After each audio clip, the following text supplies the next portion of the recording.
Hey everyone, so I want to make a video about my little do-it-yourself off-road camper that I built. I think it's close to 2 years old now. I think it was camping season before last whenever I built it. I built it pretty quick, just a couple of days. The main shell anyway. We had a camping trip coming up and I really was just tired of camping in tents and having to load everything in my truck and take it out every single time, set a tent up and take it down. So I thought, I could probably build some type of little trailer that could hold all of my camping gear, and I wouldn't have to set up and take down every time. It would just have to be something that I could park, sleep in, and drive off with. So when I started off looking into it, the first thing I noticed was just how expensive most trailers are, even for like little utility trailers. Most of the trailers costed more than I really wanted to put into the entire thing for just the trailer. And as I was looking into it, I discovered this little Harbor Freight folding 4x8 utility trailer. It's like $4.99, I think. You do have to assemble it, and it's definitely got some drawbacks, but for the most part, $500, came with a title. Registering it wasn't super easy. They had a little bit of trouble with it because the manufacturer's name is like weird and stuff, but it did come with a certificate of origin that I was able, in the end, to get it titled. And so now I have a clean, regular Arkansas title in my name. They just titled it as a utility trailer. But so beyond that, I'll throw some pictures in of what the assembly looked like. It was pretty simple. I put it together in one night. It comes knocked down in a box. Everything bolts together. There's no welding. And it is definitely not as good as a utility trailer you would get at Lowe's or Tractor Supply, or I can't remember if Home Depot sells utility trailers or not. Definitely not the same quality, for sure. It's really flimsy. It's really light duty. It says that you're not supposed to go over 55 miles an hour with it. I've had it up much faster than that for extended periods of time. It's just fine. But you'll notice throughout as I go through this, if anything weird is coming up here and there that you're not really understanding, my entire objective behind this thing was to do this as cheap as I could. So if you're wondering why I did something a certain way, a 95% chance it's just because that was the cheapest way I could do it. I probably go camping, I'd say 8 to 12 times a year. I know that's not a ton, but it's pretty often throughout the winter. I just don't ever go when it's hot outside because I just have no motivation to be in the woods whenever there's a lot of bugs and I'm sweating.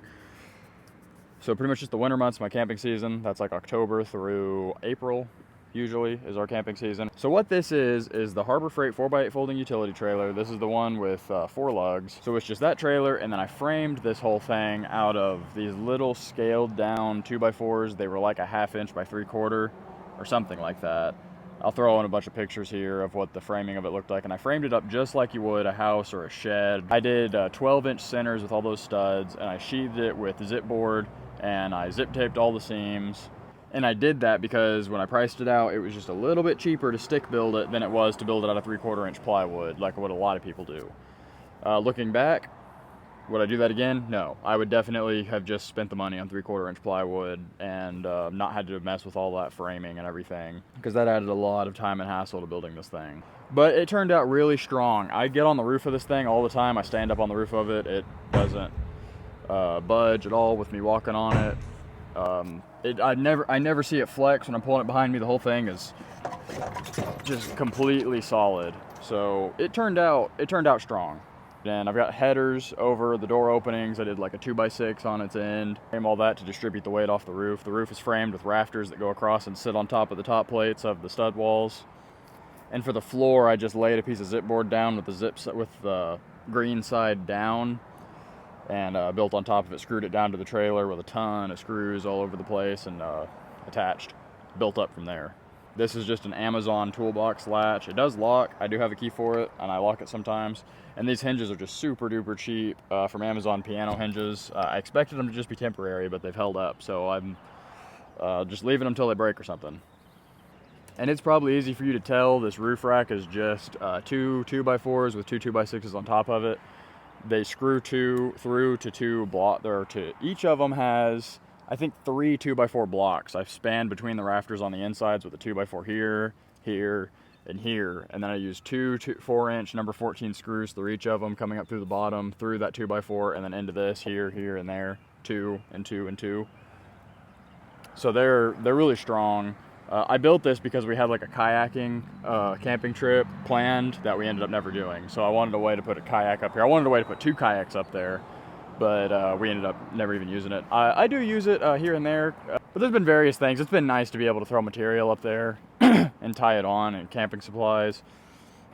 So this is a deer blind window, one for like a box blind. It was the cheapest way I could come up with to put a window in this thing. I used it for a long time with no window, and it was weird. It was really weird being in there with no type of natural light. But regular camper windows are just so expensive, even secondhand. And I looked here and there for a long time, couldn't come up with anything. Finally found this at Academy Sports. It was like $12.95, I think. Like 12 bucks. I made this aluminum metal trim out of just metal we have here at our shop. I just bent it in our brake and cut it to fit the profile. I put a nice strong slope on it so any water that does hit it drains. It has good drain away from the window, so it's never trying to get in around it. The problem with it, the couple of problems, is one, it's extremely small. It's like 10 inch by 10 inch, I think, the opening. And this window doesn't actually have any type of weather stripping besides just felt. So it's not waterproof at all. Okay, so here is where it starts to get interesting, is back here at the back.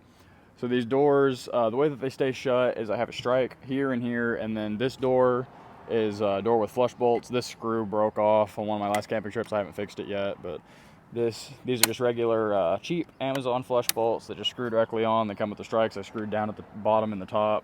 So that holds this door shut, and then this door has the same toolbox latches that my other door has. So that door shuts, this one locks into it.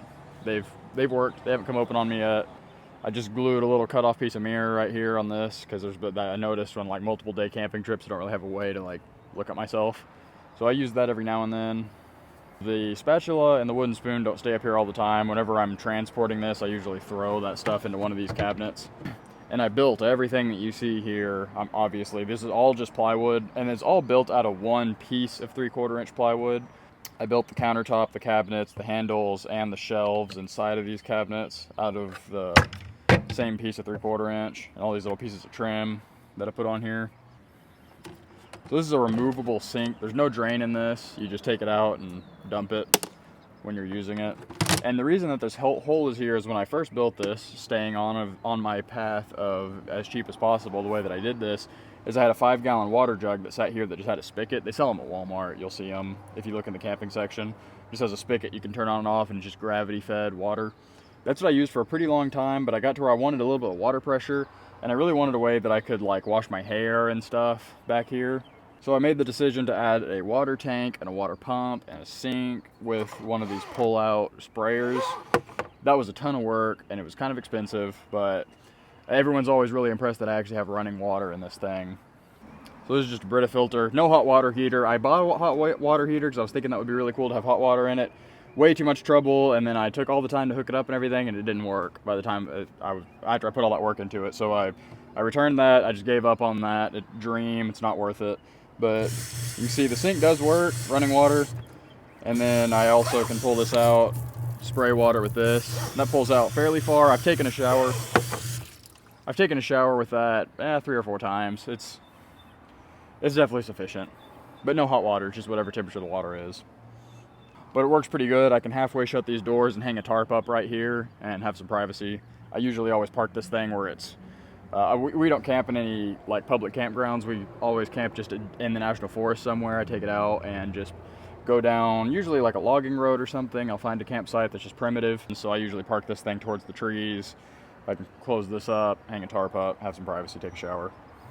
So underneath, this is pretty much just a utility cabinet underneath here. You can see where the sink drops through. I keep this propane tank here with a split. I've got one that goes to this stove right here. You can see that just comes straight through into the bottom of the stove. And then you can see here's my water pump. And this is just hooked up with a water hose. I already had a water hose, and the water pump came with its default input and output were just water hose. So I just used water hose and plumbed that up to the sink. No hot water heater, so the hot water valve doesn't do anything. But this sink was on sale at Lowe's for like 50 bucks, the faucet anyway. So I just got this and this, cut it into the sink, or cut it into this countertop that I made. It works great. I'm happy with it. So this burner right here, this is one of those ones that they sell. This isn't like a stove top, or it's not meant to be used the way that I'm using it. This is one of the ones that screws onto the top of one of those 1-pound propane tanks, and it's supposed to just stand up on its own.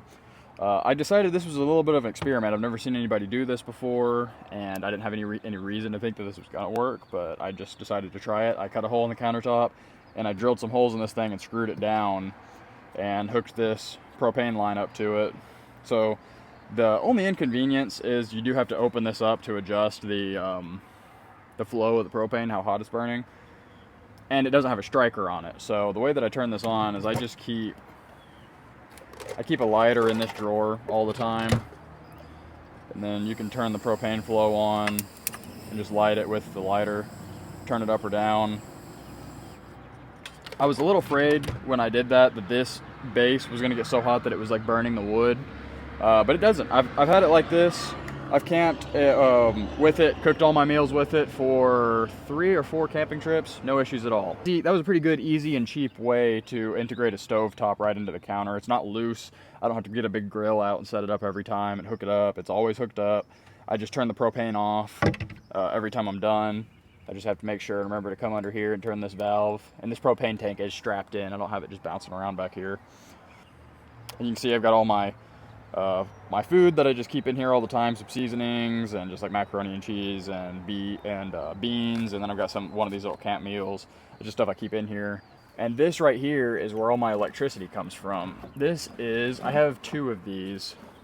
So this is the Pecron E600 battery bank. Just a power supply, electric. You just recharge it over here, and it has a 12 volt output and 3 AC outputs and a couple of USBs. Like I said, I have 2 of these. I have this Pecron one, and then I have an EcoFlow.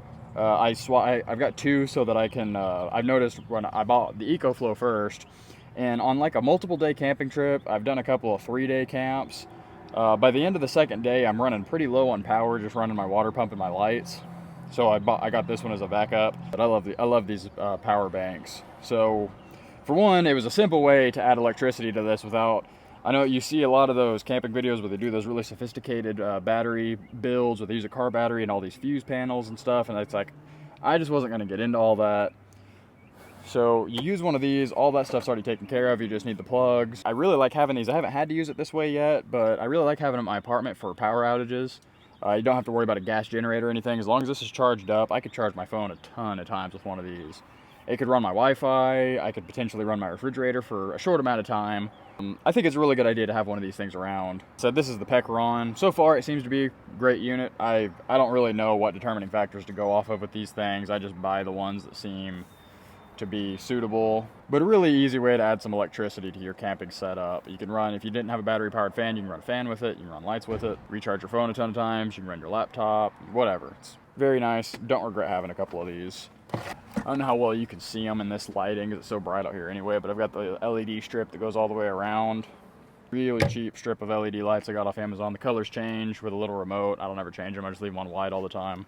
So this is a odds and ends drawer. I just keep some lighters, cooking oil, toothbrush, toothpaste, all of that general stuff. Completely built this drawer out of that plywood also. I cut the sides and the base, and I brought the really cheapest drawer guides I could find at Lowe's. All these drawers and cabinets have little catches that hold them shut. These little strikes. They work okay. They're not super strong. This cabinet is all my pots and pans down here, and then this is my filler hose for my water tank. So this pulls out, that's just a garden hose end, so I can pull up to a garden hose and screw it on, and that fills up my 18-gallon water tank that I have inside underneath my bed frame. So that just goes straight through this back wall and into the water tank. Got a bag of garbage bags in there, some starter sticks, some Ziploc bags, extra thing of hand soap. And you might see this right here. I added this. We did a cold camp in January. We went and camped when it was like -6. And I went ahead and bought this indoor-outdoor thermometer whenever I did that. So this is the outdoor sensor. And then this one shows the inside temperature and the outside temperature and the time. So I put this inside the camper, and then I hung this up out here so that I could see how warm it was staying in there versus out here. It was pretty interesting, cheap. And then I just keep one plate and one bowl, really cheap Walmart ones in here. You can see here I've got a outdoor, can't remember, I think this is a 9-inch LED pod that's also powered off my power bank. This is the on-off switch for it. I don't have it plugged in right now because no point. You wouldn't really be able to tell how bright it was in the day, but it's very bright. I've got one here and one that shoots off the side, so a lot of the times I'll park this where those will light up the camp, because sometimes we get out there and it's dark when we get there and everyone's trying to set up in the dark. I can turn both of those on. I can light the whole campsite up for everybody. Really useful. Man, those things drain the battery bank quick, though. I can't leave them on for very long. Which is pretty cool. Would have been really cool if I could hide the wires, but this wall is insulated, and I could not get that wire to drop down through that wall. I tried for a long time. I just wasted a bunch of time doing it. I added it after the camper was built. On to this side's really plain. This table, I added it before I had the cooking station inside the back of the camper. So what I used to do, the reason this hole is here, is I had one of those Coleman stoves. I would set that here, and then I'd run my propane hose through right here, and I used to have a stand that my propane tank would sit on right here, so it would just come out, and I'd cook here, and then this is a spot for preparing food. But I just got tired of setting that camping stove up and taking it down every time, and then eventually that stove quit working, and that was my final motivator to go ahead and build something inside the camper, because I didn't want to spend the money on another stove when I could get that one. That stove was like $13, I think, at Walmart. The stove top that I just put in the shelf. Buying another one of those big standalone units would be like $100. So I plan on taking this off now, but I actually do continue to use it. It's a really nice table space to have when I'm camping. But the only thing I don't like about it is it's just ugly. It folds up, and I clip these carabiners into these rings to hold it up, and it just looks weird. So it's convenient, doesn't look good, but the whole camper doesn't look good from the outside. That wasn't its purpose. It was just meant to be a cheap and easy way to have some fun. So I haven't mentioned this exterior on this exterior siding on this camper, mainly because I'm really not that proud of it. It didn't turn out very good, but it works. It seems to work. But what this is if you look at any YouTube videos or anything, you'll see this stuff that people call poor man's fiberglass. And basically all that it is just canvas painted with canvas that you glue onto something and then paint with a waterproof glue or water resistant glue. And it's seemed to work. I have camped in light rain a couple of times. It seems like it doesn't leak in there. I do kind of have two modes of defense though, since I have this and then zip tape or zip board with zip taped seams underneath it, so it would be pretty hard for water to soak through it. This is temporary. I am going to do metal siding eventually. I've just needed to come up with something for the meantime. So this was a cheap way to get a little bit more weather resistant and make it not just look like a zip board trailer going down the road. All that you do is you just get those painter's drop cloths, you paint roller on some tight bond wood glue, and then you smooth this out and you paint roller that on smooth, and then the next day you paint it with some waterproof glue. Like I said, seems to work, but I'm going to side it eventually. One last thing on the exterior before we go into the sleeping area. I bought these little trailer jacks off Amazon just as little kickstands, because when I first got this thing I didn't have it. The first time I used it, I got in there and I crawled all the way back here, and the trailer's so light it tilted it up and flipped it back. So I bought these things. Not expensive at all on Amazon. Added those to the back. I haven't dragged them off yet. I was worried I'd drag them off because this thing sits pretty low to the ground, and I take it down some pretty rough trails. But it's lasted, so leaving them till they break off. Okay, so don't get your hopes up. Not too special in here.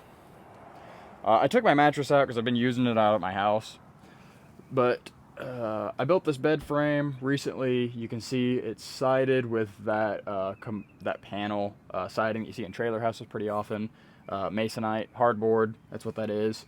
It just has the design printed on it. The bottom, this is indoor-outdoor rug that I just stapled onto another piece of hardboard, and then underneath it is 1-inch foam.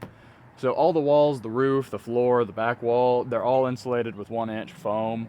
It makes a really big difference. It makes a really big difference in the sound. This thing is silent when you're inside of there. You can't hear anything out here. But it holds heat pretty good. When I get in there on an average night, when I get in there, my body heat will heat it up pretty quick. On the extreme cold nights that I've camped in here where it's 0 or below 0, it does not hold heat very impressively at all. But what can you expect in temperatures like that? So this is just one of those collapsible fold-up camp toilets. It's tight quarters in here, so it's going to be a little bit hard for me to showcase everything. You can see there's my 18-gallon water tank back there. I've got metal straps that hold it in place that I made, and they screw through down into blocks of wood underneath the trailer. This is my bed frame. The whole reason I had to make this was to add that water tank The only way I could come up with to add a water tank and a little bit extra storage was to just elevate the sleeping platform and then create under the bed storage. So now I can throw my overnight bag and stuff and my shoes. I can put all that stuff underneath the bed. It doesn't take up as much room. You see this interlocking design. This is mimicking what I've seen in a lot of van builds, where people will build the beds that expand out to the side so that they can have like a couch or a bed. This just slides up, just like that. Gives me a little bit of extra room over here. I keep my DeWalt fan in there all the time. It's a great way to add some noise and move some air around in this thing. Fire extinguisher right here next to the door.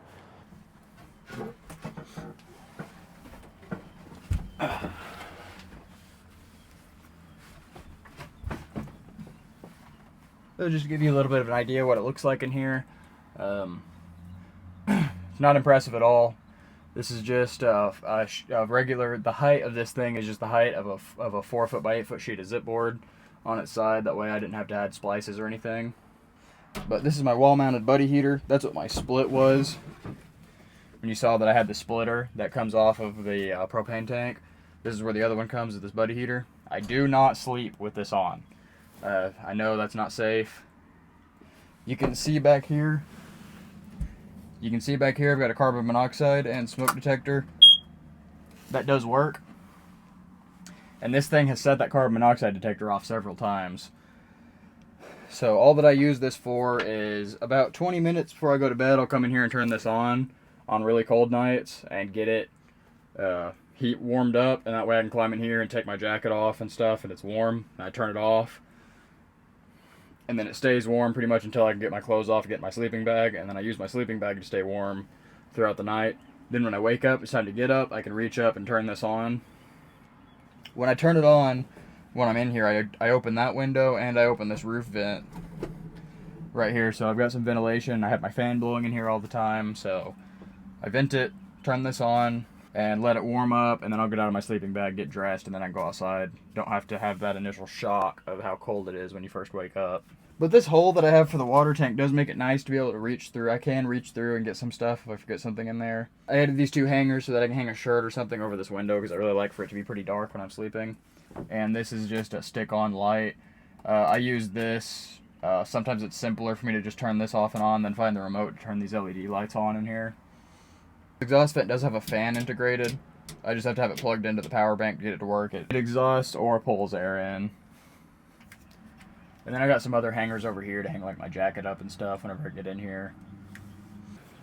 Up here at the front, it didn't come with this trailer jack or the spare tire mount. I added both of those. They bought them both. I bought the trailer at Harbor Freight, and I bought both of these at Harbor Freight, and this little trailer jack wheel dock. A lot of times I'm in the mud, so that wheel will just sink into the soft ground. So I always put that down. Bought the spare tire and the spare tire holder, just emergency. And you can see right here, I added this big 4x4. That way I could extend this a little bit extra, almost another foot, give me a little bit more room in there. Because once I had the kitchen and once I added the kitchen, it made the living area really small, where I wasn't gonna be able to lay flat out. I was gonna have to be like corner to corner in there. So I added this little extra, and I added these corners on it. The way I determined this angle was I hooked the trailer up to my truck, and then I jackknifed it pretty much as hard as I could, and cut these to fit that angle. So this won't hit my truck on the side. The spare tire will. I've hit my truck with the spare tire once, turning it really, really sharp, backing it in. And this trailer is still fairly light. It's not extremely light. It's like the easiest thing to move around, but I can pick it up. And I do pick it up and roll it around all the time. It's a lot easier on pavement than it is off-road. Like if I get in a campsite, it's not that easy for me to roll this thing around. But like here, anytime I'm like taking it in or out of my storage unit, on concrete, it's very manageable for me to pick up and roll around.